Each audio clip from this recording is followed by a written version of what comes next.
नमस्कार मित्रों। पिछले व्याख्यान में हमने प्लेटो के शिक्षा सिद्धांत के संबंध में बात की। अब इस व्याख्यान में हम प्लेटो के अगले मुख्य सिद्धांत यानी साम्यवाद के सिद्धांत की चर्चा करेंगे और यह प्लेटो का बहुत ही महत्वपूर्ण सिद्धांत है। प्लेटो का साम्यवाद का सिद्धांत। प्लेटो कहते हैं कि शिक्षा के सद्गुण को प्राप्त करने के लिए एवं सद्गुण को बनाए रखने के लिए साम्यवादी सिद्धांत का होना आवश्यक है। प्लेटो कहता है कि शिक्षा के सद्गुण को प्राप्त करने के लिए एवं उस सद्गुण को बनाए रखने के लिए साम्यवादी सिद्धांत का होना अति आवश्यक है। और इसके लिए प्लेटो ने दो साम्यवादी सिद्धांत दिए, एक तो संपत्ति विषयक सिद्धांत और एक परिवार विषयक साम्यवाद।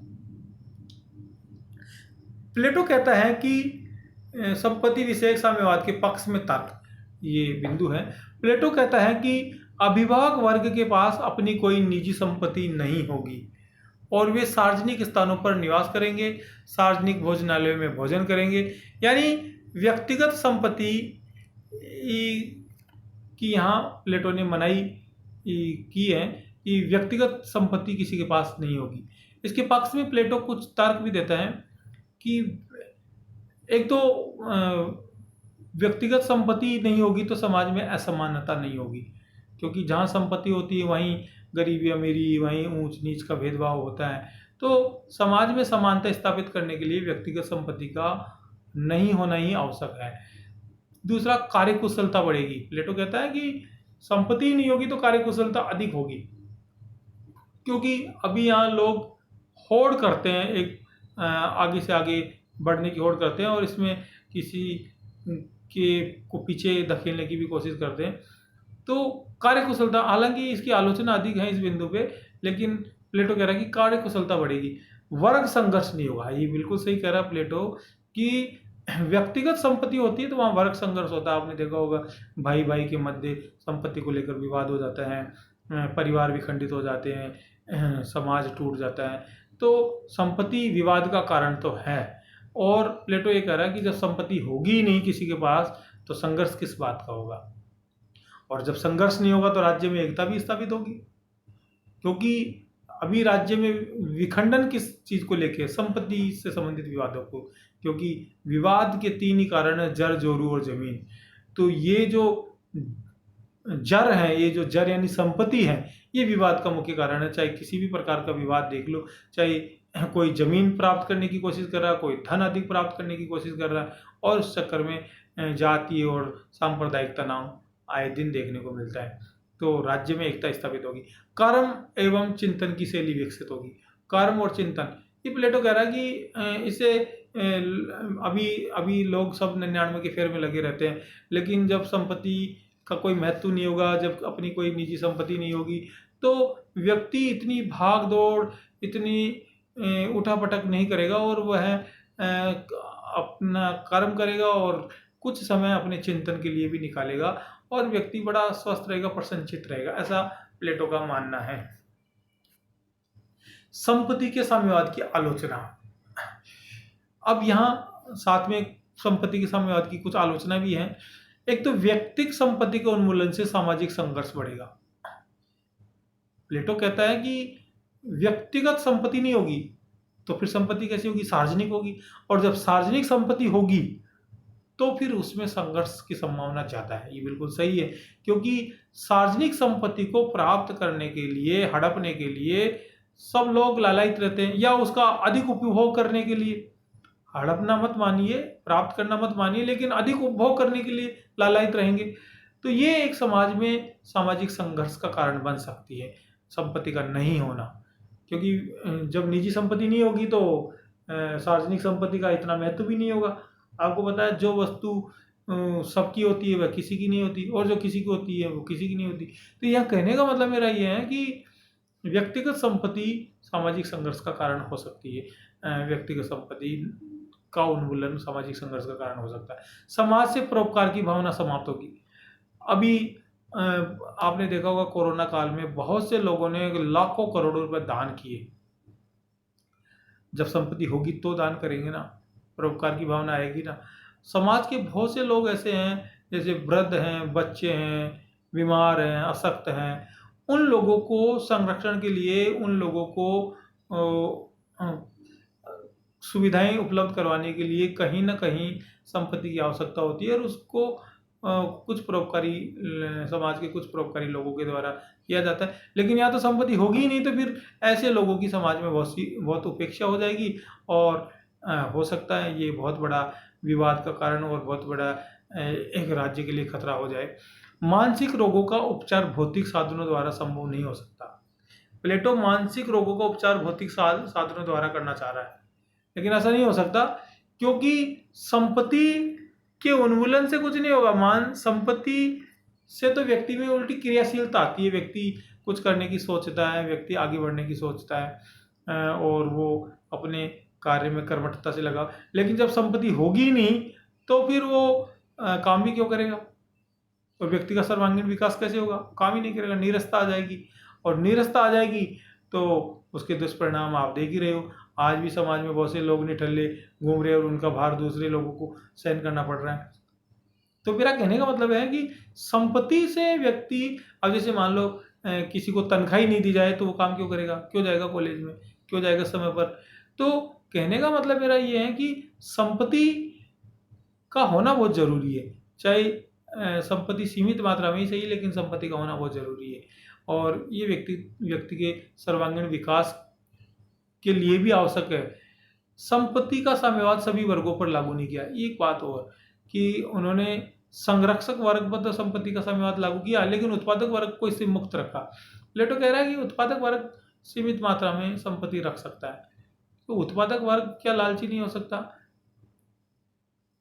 क्या लालच संरक्षक वर्ग में ही आएगा?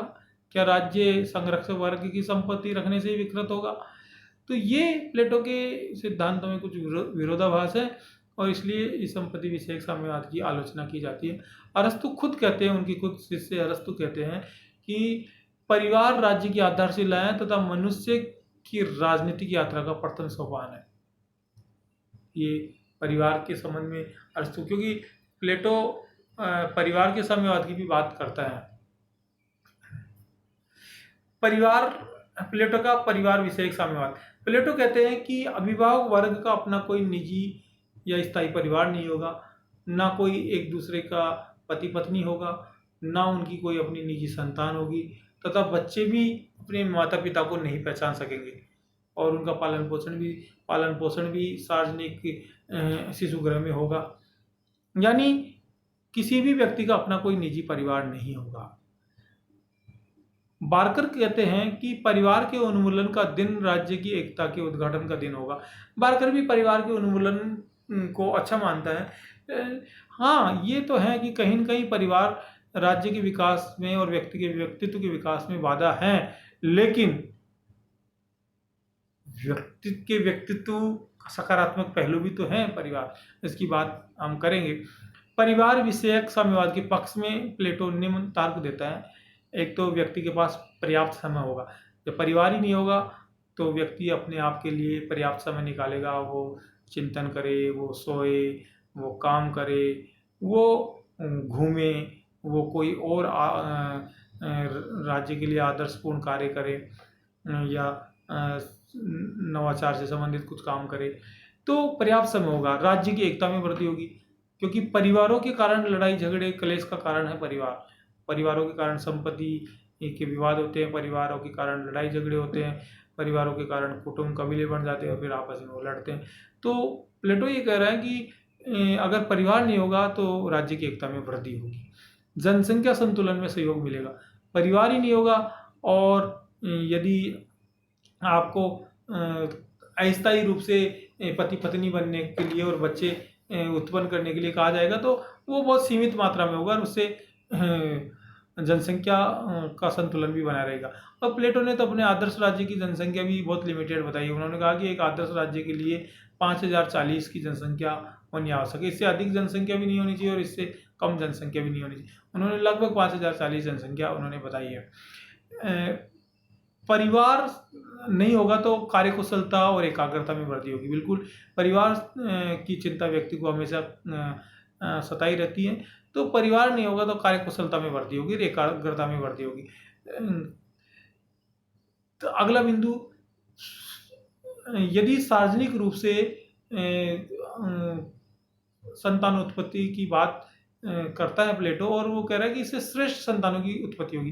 प्लेटो कह रहा है कि जो लोग स्वस्थ होंगे, हष्ट-पुष्ट होंगे, उन्हीं स्त्री और पुरुषों को संतान उत्पत्ति का अधिकार होगा, और दुर्बल संतान के लिए एथेंस यानी प्लेटो के राज्य में कोई स्थान नहीं होगा। श्रेष्ठ संतानों की उत्पत्ति होगी अगर श्रेष्ठ लोगों के और मजबूत लोगों के, हष्ट-पुष्ट लोगों का अगर आपस में मिलन होगा तो। परिवार विषयक साम्यवाद की आलोचना। अब इसकी आलोचना के भी बहुत से बिंदु हैं। एक तो राज्य परिवार का स्थान नहीं ले सकता। प्लेटो सब कुछ राज्य के अंदर, राज्य के नियंत्रण में करना चाहता है, लेकिन जब व्यक्ति को कभी कोई दुख होता है, जब व्यक्ति के ऊपर कोई संकट आता है, तो राज्य नहीं आता उसके पास सबसे पहले उसका परिवार खड़ा रहता है। तो परिवार होना बहुत जरूरी है, और इससे परिवार विषयक साम्यवाद से सर्वांगीण विकास संभव नहीं हो सकता, क्योंकि सर्वांगीण विकास बच्चों का परिवार में ही होता है। बच्चे कुंठित हो जाएंगे, यदि सार्वजनिक शिशु गृह में बच्चे रहेंगे तो कुंठित हो जाएंगे, और उनका सर्वांगीण विकास कैसे होगा? ये तो प्राकृतिक न्याय के विरुद्ध भी है कि एक बच्चा अपनी माँ के पास ज़्यादा स्वस्थ रह सकता है, ज़्यादा उसका अच्छा मानसिक और शारीरिक विकास हो सकता है, बजाय सार्वजनिक शिशु गृह के। तो कहने का मतलब ये प्राकृतिक न्याय के भी विरुद्ध है, और परिवार में व्यक्ति का, बच्चे का सर्वांगीण विकास होता है, न कि परिवार के बिना। राज्य परिवार का ही वृहद रूप। एक तरफ तो प्लेटो खुद कह रहा है कि व्यक्ति का वृहद रूप है राज्य, और दूसरी तरफ प्लेटो ही फिर इसका खंडन करता है। तो परिवार का बहुत महत्व है। परिवार से कुटुंब, कबीले, कबीलों से समाज, और फिर समाज से राज्य बनता है। तो परिवार खुद राज्य की एक कड़ी है, और उसी को प्लेटो तोड़ने की बात कर रहा है। तो यह अनुचित है, अतार्किक है। इससे बच्चों में मौन विकृतियां उत्पन्न हो जाएगी। अगर परिवार नहीं होगा तो दूसरे पर, क्योंकि रिश्ते नातों की पहचान ही नहीं होगी, और वैसीपन और एक दूसरे को नुकसान पहुंचाने का एक लालच, तृष्णा, घृणा, अपनी ताकत का गलत इस्तेमाल करना, इस प्रकार की मनोवृत्तियां बच्चों में विकसित होगी, क्योंकि बच्चों को रिश्ते नातों की पहचान ही नहीं होगी। कौन मेरा भाई है, कौन मेरी बहन है, कौन मेरा दादा दादी है, कौन मेरा मम्मी पापा है, क्योंकि रिश्तों के दबाव से भी व्यक्ति का मानसिक संतुलन रहता है, और उसके लिए परिवार होना बहुत जरूरी है। परिवार विषयक साम्यवाद पशु जगत के समान। अब पशुओं का अपना कोई परिवार नहीं होता, पशु जगत में परिवार की कल्पना नहीं की जाती, और वो सिद्धांत प्लेटो मनुष्य जगत में लाना चाह रहा है, जो बिल्कुल अनुचित है, अतार्किक है। क्योंकि पशुओं का अपना कोई परिवार नहीं है। पशु कुछ समय के लिए साथ रहते हैं, फिर उनके बच्चे होने के बाद में वो उनको छोड़ देते हैं, और फिर अपना जीवन वो स्वच्छंद विचरण करते हैं। लेकिन मनुष्य के साथ ऐसा नहीं हो सकता। मनुष्य में भावनात्मकता अधिक होती है, मनुष्य में लगाव ज़्यादा होता है, मनुष्य में आत्मीयता अधिक होती है। तो उसके लिए परिवार होना बहुत जरूरी है। यह समाज के सभी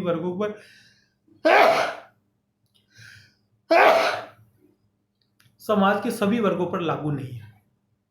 यहाँ भी आलोचना की जाती है प्लेटो के सिद्धांत की, कि ये जो प्लेटो का परिवार विषयक साम्यवाद है, ये सभी वर्गों पर लागू नहीं है। इसमें भी संरक्षक वर्ग को वंचित रखा गया है, और उत्पादक वर्ग को इसमें छूट दी गई है। उत्पादक वर्ग अपना परिवार रख सकता है। अब समाज के 3 वर्गों में से किसी एक वर्ग को परिवार रखने की छूट होगी, तो क्या उस परिवार के ऊपर संकट नहीं आएंगे? वो परिवार अपनी बच्चों की, अपनी स्त्रियों की मान मर्यादा का किस प्रकार ध्यान रखेगा? तो ये प्लेटो ने बहुत सी मौलिक बातों को अपने चिंतन में छोड़ दिया। तो इस प्रकार प्लेटो के परिवार विषयक साम्यवाद की भी अपनी आलोचना है।